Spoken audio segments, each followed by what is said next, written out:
Mtazamaji, sasa tuangazie taarifa za spoti. Rais Ruto alianza rasmi ziara yake ya wiki moja katika kaunti ya Nairobi Jumatatu asubuhi, akizindua na kukagua miradi mbalimbali ya maendeleo katika maeneo yote 17 ya ubunge. Ruto alianza ziara yake kwa kukagua ukarabati unaoendelea kwa uwanja wa Desert Pitch uliopo Kamukunji. Hii ni ishara ya kujitolea kwake katika kuboresha sekta ya michezo katika maeneo mbalimbali ya nchi ili kuhamasisha na kukuza vipaji, kuanzisha ngazi za mashinani.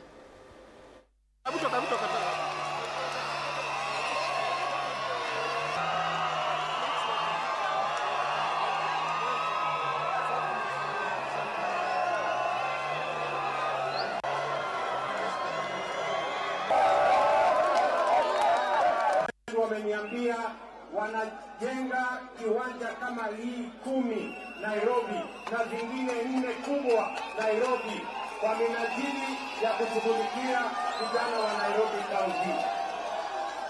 Mimi nataka nikwambie bwana gavana, serikali ya kitaifa pia itakusaidia.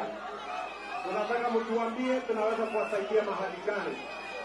Nitaamurisha wale watu wa stadium na sports fund washikilie mitaa ya Nairobi ndio vijana waweze kupata vifaa ambazo watatumia kwa michezo ili kuhakikisha kwamba talent na vijana wa Nairobi inapatikana kama vile na vijana wengine wa Kenya inapatikana.